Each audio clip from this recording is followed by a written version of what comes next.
Hi, I'm Lindsay Hall, Head of Thought Leadership at S&P Global Sustainable One. And I'm Esther Wielden, a Senior Writer on the Sustainable One Thought Leadership team. Welcome to ESG Insider, an S&P Global podcast where Esther and I take you inside the environmental, social, and governance issues that are shaping the rapidly evolving sustainability landscape. Esther, Happy New Year! Happy 2025, Lindsay. Can you believe we've been doing this show since 2019? No, I absolutely cannot. When we started, all my kids were babies and it was pre-pandemic. So much has changed. But somehow we're coming up on our 7-year anniversary. And in the new year, we're taking the opportunity for a fresh start at the podcast. That's right. New music, new recording equipment, new artwork, and maybe even a new name? Yes, please stay tuned. We'll have some exciting news on that front in the coming weeks. One thing that won't be changing is our approach. We'll continue talking to leaders from around the world about the sustainability news that matters, and we'll continue bringing you behind-the-scenes coverage from big sustainability events, and we'll continue trying to do it in a way that cuts down the jargon and hopefully is entertaining as well as informative. One thing we discussed a lot in 2024 is how to break down barriers between different groups to find sustainability solutions. Because we hear again and again from our guests, you can't address the world's big challenges like climate change without working across silos. You need to bring in all the actors. Climate change and the energy transition are two of the biggest topics we'll be covering in 2025. And in March, we're going to have a chance to hear from many different stakeholders when we take the show on the road to cover one of the world's largest energy conferences, the annual CERAWeek Gathering, hosted by S&P Global in Houston, Texas from March 10th through 14th. The Financial Times has described this week-long conference as the Davos of energy, and Politico has called it the Super Bowl of the energy industry. This event convenes stakeholders from across sectors to discuss some of the biggest challenges facing the future of energy, the environment, and climate. The event is also big when it comes to the size of the venue. You have the executive conference, which takes up several floors of a hotel and features interviews with high-profile industry executives and energy ministers. It's also where our podcast recording booth is located. And then on the other side of this giant connecting walkway, you have the Innovation Agora part of the conference, which takes up a full floor of a convention center and features a myriad of sessions and exhibitions tied to technology and innovation. It can all feel a bit overwhelming at first. So my tip for someone who's going for the first time is to have at least a general plan for which sessions you'll attend before you get there, and pack an energy bar and reusable water bottle in your bag. Well, for today's episode, we're sitting down with two people with a unique perspective on this event and also the energy transition. They're going to talk to us about what's ahead for 2025. First up, we'll hear from S&P Global Vice Chairman Daniel Yergin, who's also the chair of CERAWeek. That means he's the one on the main stage of the executive conference, interviewing energy leaders and CEOs from some of the world's largest energy companies. Dan is an authority on energy, international politics, and economics, and author of a number of books, including a Pulitzer Prize winner called The Prize, The Epic Quest for Oil, Money, and Power. More recently, he wrote a book called The New Map, Energy, Climate, and the Clash of Nations. I talked to Dan about what's ahead for the energy transition. In the interview, you'll hear him mention LNG, that's liquefied natural gas, and the IRA, that's the U.S. Inflation Reduction Act. Okay, here's our conversation where Dan starts off with some background on the CERAWeek event. This is a very unusual conference. I think it's regarded as the thought leadership conference for the energy world. And it covers the range from conventionals, renewables, electric power, innovation, technology. And it's really become as much an energy transition as an energy conference. And it has, last year, we had about 10,000 people divided between the executive conference, what we call the Innovation Agora, which is focused on technology. And it brings a very cross-section of people. We had 85 countries represented, a lot of people from governments around the world, energy ministers, but we also had 150 startups. So it really is a conference that I think points the way to where things are headed and gives one a window into the future. I would also say for me, it provided a window into how some players in the energy world are thinking, players that I don't necessarily always hear from in the sustainability or climate-focused events that I attend. So that was eye-opening for me when I attended for the first time in 2024.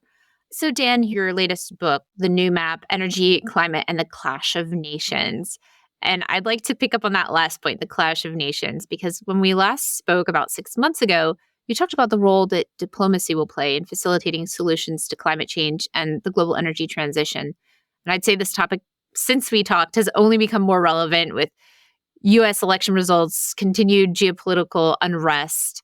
In this shifting global landscape, how is thinking changing about the energy transition, would you say? Well, I think there are really two parts to the question you asked. First of all, your use of the word shifting is right. Things look different. And I think that from a world point of view, we're in a much more divided world. I think the risk of conflict is there in a way that hadn't been seen before. In the new map, I call it great power rivalry, great power competition has become much more intensified. You hear the phrases now like strategic adversaries.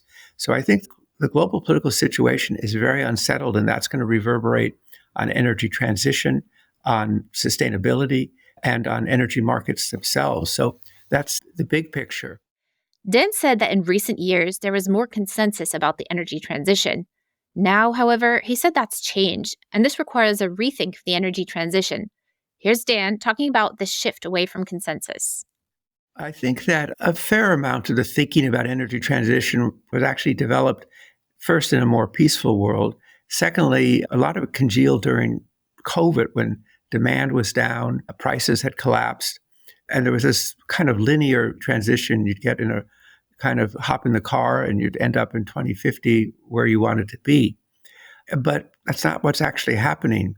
First, we've seen that, in fact, there are a whole host of reasons why energy transition has gotten more complicated. And they're very relevant to the issues, Lindsay, that you deal with every day and that many of the listeners address. First, I think, is scale.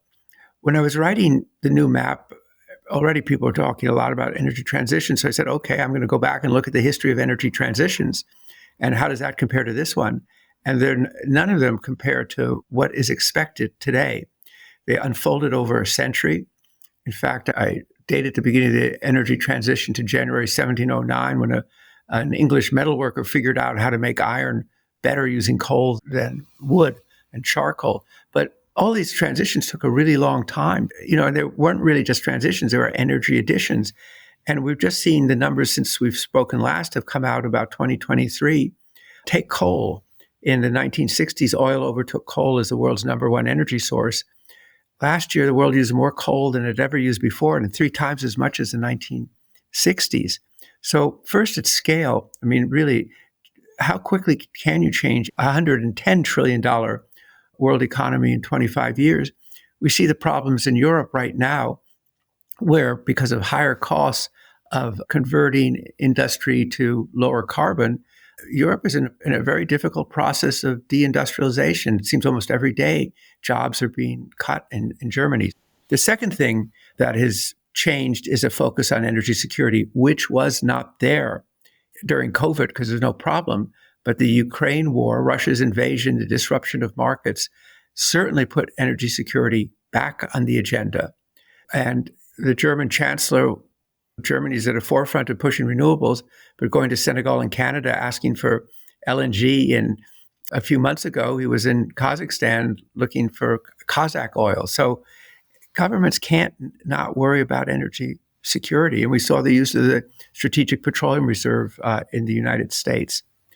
A third thing, and you have a perspective on this, Lindsay, having just come back from COP29, is the difference between the North and the South. They call it the global North, the global South, and on climate issues. And that has just become sharper. I was just at a conference with a number of energy ministers from developing countries, and they talk a lot about that they have different priorities. That's what led Atul Arya and myself to come up with the idea of a multidimensional energy transition, which unfolds at different paces in different parts of the world with different technology mixes and different priorities, because developing countries also are focused on economic growth and poverty reduction in a way that the advanced countries. And Lindsay, maybe just your perspective on that before I go on those other issues.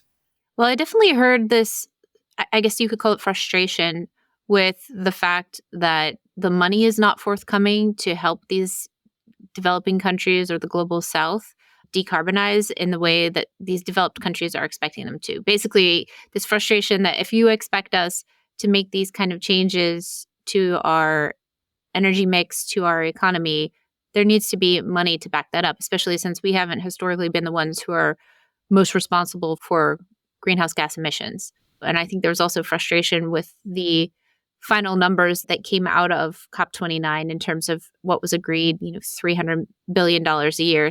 I mean, so you've pointed to one of the other key issues about why the struggle of thinking about energy transition is the cost and who pays for it. And that the numbers are very large. And with the pressures on government budgets in the developed world, the way the politics are going, 300 billion was not what many were aiming for, but even meeting that commitment is going to certainly be a challenge in the kind of environment we are today, particularly where governments are really going to have to feel that they have to step up their spending on defense in a way that they didn't think about in the post-Cold War era. So I think you've pointed to one of the other big challenges, just what are the costs? And there's no real agreement, I think you found too, on really what does the transition cost? There are numbers that some say it would be less expensive, others say it'd be much more expensive. So I think that's a factor that's feeding in. And you've just described a kind of real-time experience of this issue of cost of it. People in Europe may be opposed to an oil pipeline in Uganda, but the Ugandans say, wait, your per capita income is 30 or 40 times higher than ours. And this whole complex could really double our GDP. So I think that difference in priorities is very important. And then that gets to the question of finance. So I think in 2025, we'll see more of this North-South division on priorities. I was reading the budget statement by the Indian finance minister recently, and I could see that was part of what she was talking about. We have to focus on economic growth, and India continues to burn a lot of coal. So I think resolving that, and as I say, what you saw in Baku is not a microcosm, but is a central example of the practical questions of implementing an energy transition that is meant to be different than all energy transitions that have ever come before, which have also been energy additions. Yeah. And I think the other complicating factor in all of this, or consideration in all of this, alongside energy security and affordability and the like, is just the fact that climate change is coming for all of us and for a lot of these global South countries disproportionately. So there is this urgency that yes. I hear. Yeah. Yeah. I think there are a couple of other things that I think are really important. One is the recognition, as the International Energy Agency said, as you move in an energy transition, you're moving from a system that is almost exclusively fuel intensive to one that's also mineral intensive. We've done these studies at S&P Global on minerals. The most striking one was the one on copper, which is the metal of electrification, which says that you need a double copper supply by 2035 in order to achieve the 2050 goals that a Biden administration or the EU have. And at S&P, we've then said, okay, how feasible is that? And we've gone back into our databases of more than 100 mines and see that it takes 20 years to develop a new mine on a global average. In the United States, it takes 29 years. So there is this question of metals. Now, innovation will play an important role there. Greater efficiency will play an important role there. But that is a constraint. And permitting, wherever it is in the world, is a huge challenge, certainly in the United States, certainly in Europe, but really in many parts of the world. And I think there are two other things to mention. One, and we talked about at the beginning, is geopolitics. When the Paris Agreement was done, that was really a joint China-U.S. deal. President Obama went to see President Xi in Beijing and went into Paris with an agreement on climate. The relationship between China and the United States was very different then. The relationship between Europe and China was very different then. Now it is much more competitive, and we've seen the quandary of the outgoing administration of, on the one hand, wanting to advance solar EVs, but not wanting to reduce the dependence on China in terms of electric cars, 100% tariffs. This was the Biden administration, not a Trump administration. Or look at restrictions on solar panels from China, partly because you say investing in the IRA, we want to create a U.S. industry, we'll protect the U.S. industry. But not having an open global economy, I think, that, in a sense, that's where geopolitics and energy transition collide with each other. And China is poised to be dominant in the global market for EVs. So I think the China issue is something else. And the notion of getting great cooperation between the US and China, that seems increasingly tough. And Europe is caught in a quandary about it because worried about Chinese EVs coming into Europe will undercut the automobile industry, particularly which is so important in Germany. On the other hand, Germany doesn't want to see its companies not being able to sell their own cars in China. So that's going to complicate it. And then there's a last thing that's really only popped onto the radar screen in the last year. And we may have talked about it before, but it was so vivid at CERAWeek this year, it became the number one issue, which was and is electricity and artificial intelligence, AI, data centers. Well, I think you're absolutely right. This is just the buzziest topic, right? Everyone sees great promise in AI and the potential for efficiency gains and what it could do to help with the energy transition. But then on the flip side, there's also, I think, a lot of concern about how is this huge increase in electricity demand that's being driven a lot by AI, how is that going to impact companies' net zero goals, for example? So I think we're at this point where, from my perspective, we're balanced between a lot of optimism about the promise of AI, but then also concerns about what it means for climate and decarbonization goals, and then also what it means for governance, privacy, and other kinds of concerns like that. Yeah, there's certainly, on that latter one, huge concerns, all the questions about is AI to be regulated or not, how to regulate it, or if you do it, will you stymie it? All those questions of what it means for jobs, all kinds of jobs. So there's that side of it. But there is this insatiable appetite. If you take North American electric power, for about 25 years, demand was basically flat. And utilities needed to worry about obviously being reliable, dealing with their commissions, dealing with consumers, dealing with maintaining the system, dealing with issues like wildfires or hurricanes and disruptions, but didn't really have to look much at growth because growth hadn't been on the agenda since about the mid-1990s, but now it's back there. S&P Global calculates that by 2030, somewhere between 7 to 10% of U.S. electricity demand may well be going to data centers. That's a huge increase. Obviously, there's a lot of uncertainty about those numbers, but how is that demand for electricity going to be met?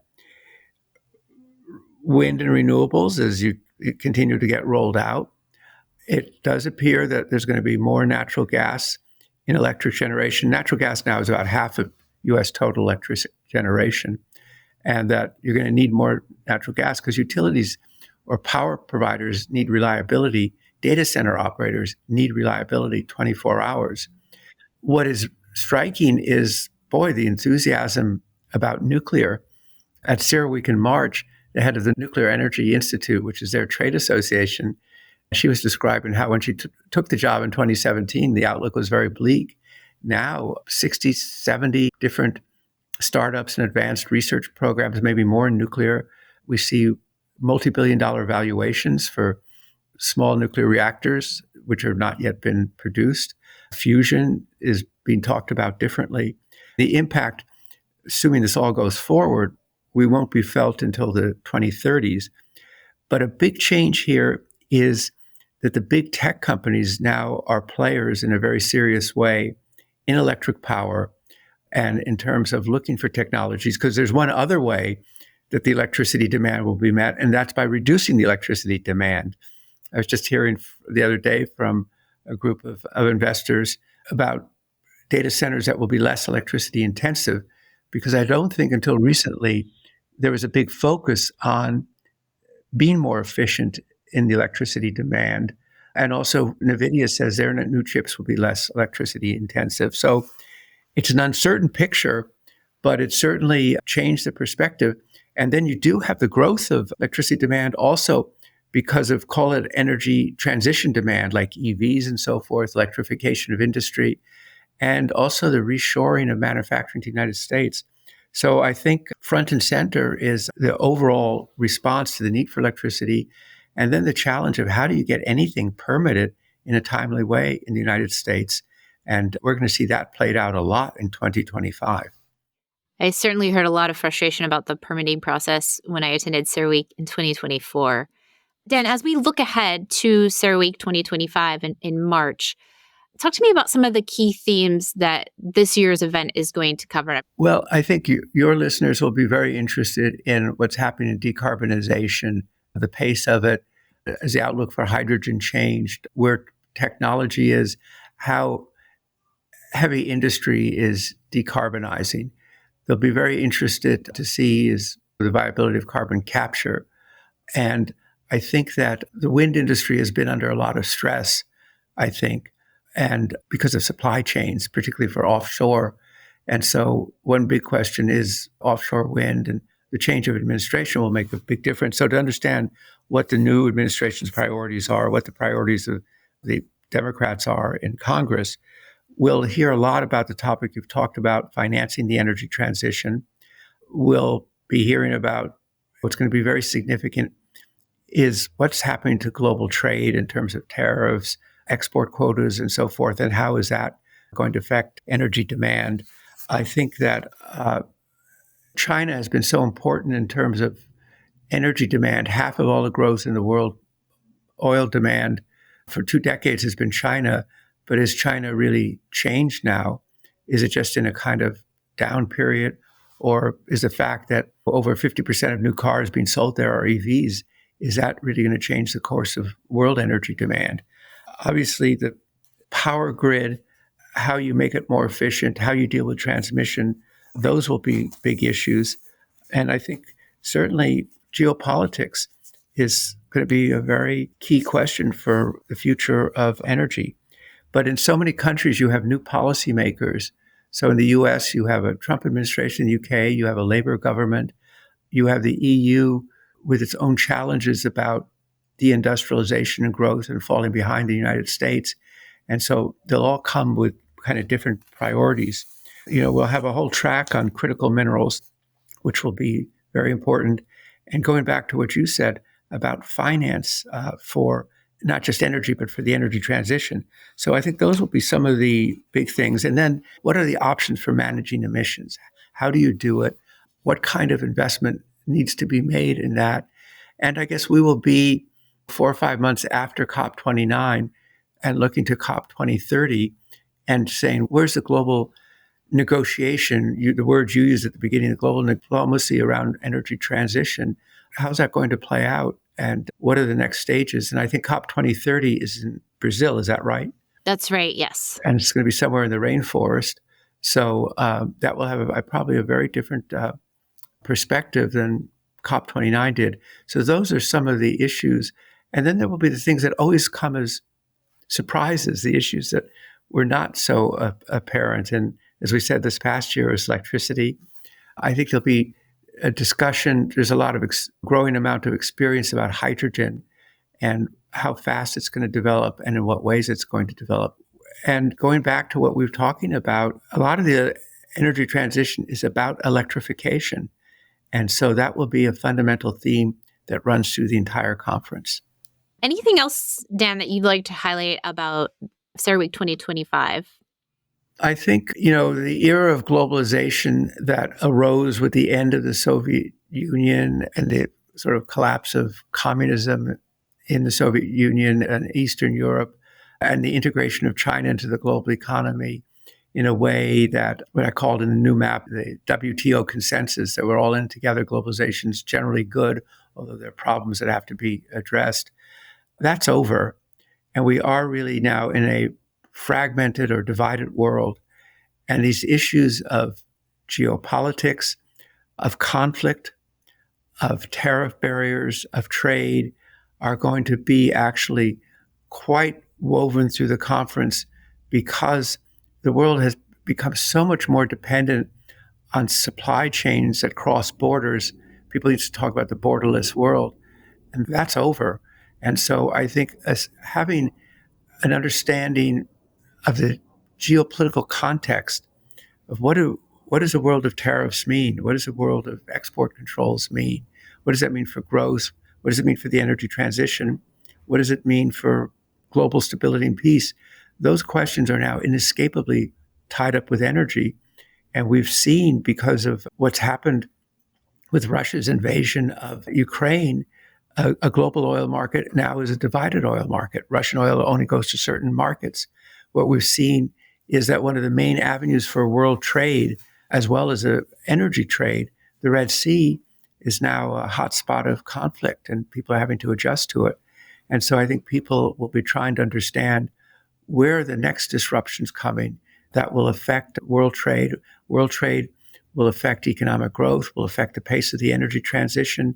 So these things cannot be looked at in separate buckets, but they're really tied together. And that's one of the things that we're going to try and do at CERAWeek. But I'll say it was also striking when you saw that wind and solar were the highest levels they'd ever been in 2023, but so was oil and coal. And gas would have been there, except that European gas demand is down 25% because of the war in Ukraine and the disruption of Russian gas supplies. I was just in the Middle East, and Saudi Arabia, Abu Dhabi, they're spending money on developing particularly solar, and they see themselves, because they have a lot of sunlight, see themselves as having a new competitive advantage in terms of low-cost electricity. And that is leading to another thing that will be a very interesting topic, is to where are all of these new data centers being built? How many will be built in the US and Europe? How many of them will be built in the Middle East to serve, because you have low-cost electricity? So I think one of the lessons I've learned in following the energy sector is that whenever you have a consensus about what's going to happen, after a few years, the consensus changes because the world changes in ways. The unlikely scenario becomes what actually happens.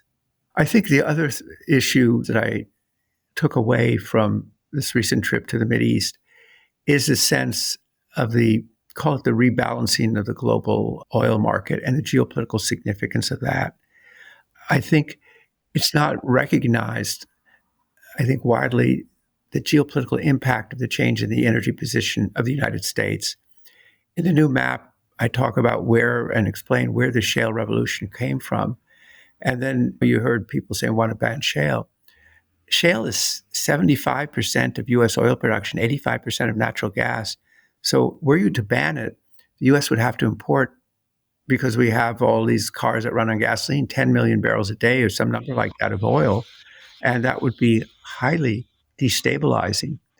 And I think even if you're deeply involved, just focus on energy transition, you have to look at the geopolitical significance of the change in the global energy balance. I tell the story in the new map, the story when I was at a conference before the annexation of Crimea, and I asked a question in this conference, this big economic conference of Putin, and I mentioned shale, and he just started shouting at me, saying it was barbaric, because he knew that ultimately shale would enhance the position of the United States in the world.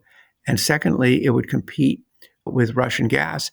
In 2022, when he cut off the gas to Europe, he thought Europe was so dependent on Russian gas that it would shatter the coalition supporting Ukraine. And why it didn't happen was because U.S.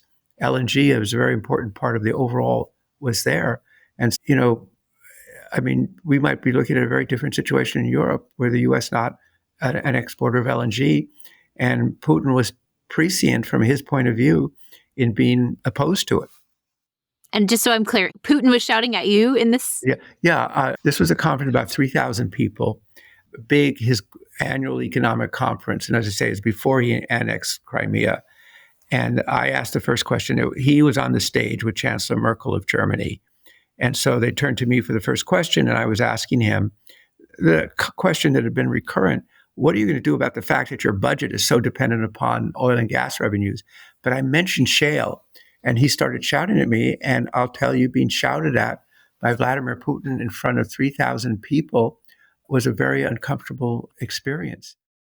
Esther, to my knowledge, Dan is our first guest in about 250 episodes who's ever been shouted at by Vladimir Putin. Yeah, I think you're probably right about that. As we just heard, there are a lot of key themes that will drive conversations about the energy transition in 2025, and many of these will be in focus at CERAWeek. from geopolitics and the role of China to critical minerals and financing for the transition. We'll also hear about the future of nuclear, the path forward for hydrogen, tariffs, supply chains, increasing grid efficiency. It's a lot. It's also technology and innovation that will provide solutions to the energy transition and climate change. Many conversations about these key topics happen in the Innovation Agora at CERAWeek. I spoke to Atul Arya, Senior Vice President and Chief Energy Strategist at S&P Global Commodity Insights, who leads program design for the Innovation Agora. Here he is, talking about what to expect from that part of CERAWeek. So for 2025, there are a large number of technologies we're going to talk about. We're going to talk about where the energy and climate innovation cycle is at, what's really scaling and what's not scaling. And the other thing our audience should know about is that we have more formats in the Agora. So we have the studios, which are like a panel discussion. We have hubs, a climate hub, a carbon hub, and what we're calling new energy technologies hub, which will talk about the wide spectrum of technologies.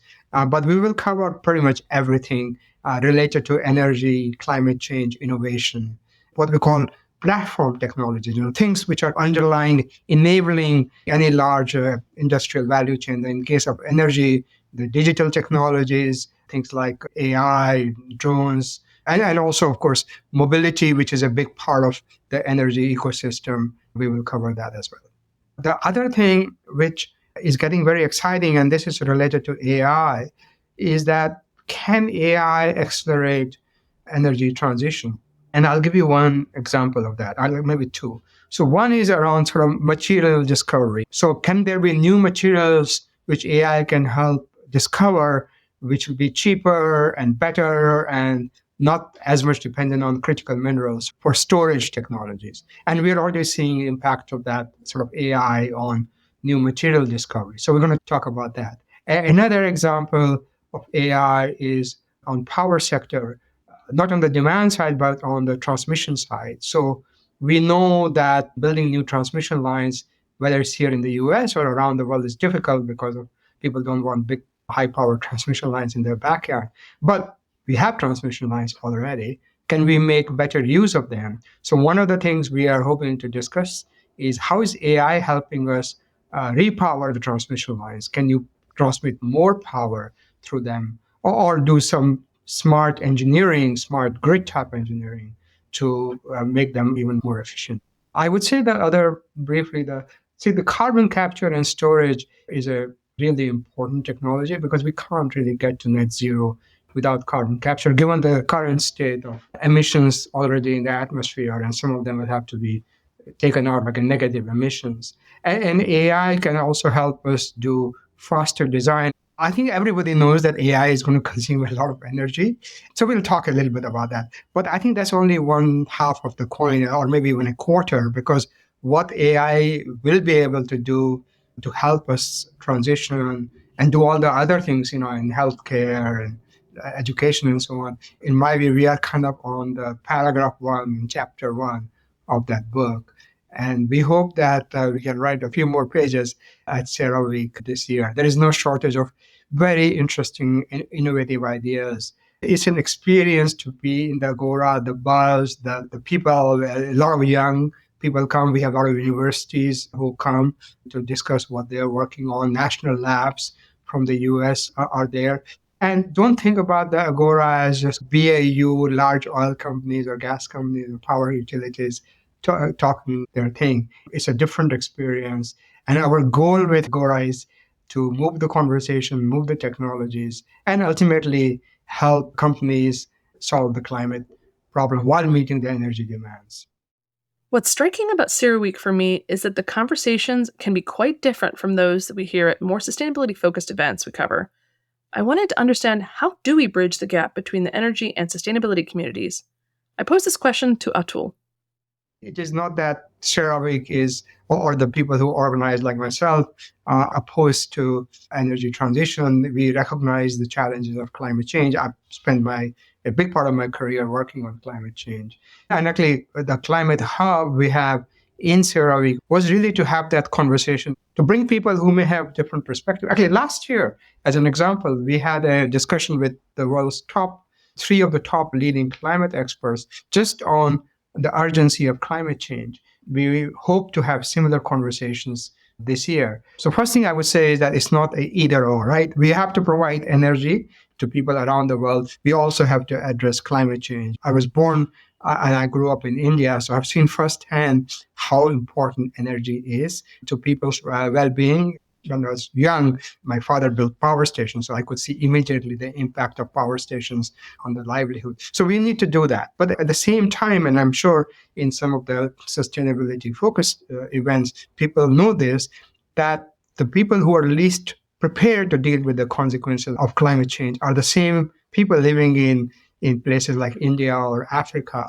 So they have to have both. They have to have more energy so that they can be better prepared, improve their livelihoods, but also address climate change. And I think that's what we plan to do at CERAWeek, is not just have a discussion about more energy, but energy and sustainability. They have to go hand in hand. And it's not that every time there's a discussion, people come to an agreement, but at least they understand each other's point of view. And the beauty of Agora in particular, and relative to executive conference, is that we have more opportunities in the Agora to have this dialogue. I'll just give you one example. We have these things called the learning lyceums. What we do is we have an expert or a couple of experts on a topic. They come in and they provide like a learning opportunity for participants. And there's always house full there. And there is good debate because people may have a view and then they say, well, I don't agree with your view. Here is my counter view. So we allow for that kind of debate to happen in a place like Lyceum. There are other places in the Agora where we have similar dialogue. Our Agora studios and the hubs are very open air. They're very interactive. In the Agora, pretty much every session, there is opportunity for Q&A. And sometimes the dialogue could be somewhat heated, I would say. But at the same time, it's good discussion. And ultimately, people are interested in driving to some answers, driving to some action. We just heard how Agora is designed to allow for more interplay between the audience and the speakers, which in turn can help bridge any gaps that exist between the energy and sustainability world. Atul also said it's not either or.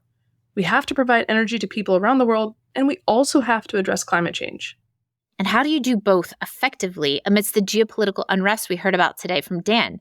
That is perhaps the big question for sustainability professionals in 2025, and we hope you'll stick with us as we explore the solutions to these challenges. Thanks so much for listening to this episode of ESG Insider. If you like what you heard today, please subscribe, share, and leave us a review wherever you get your podcasts. And a special thanks to our agency partner, the 199. See you next time.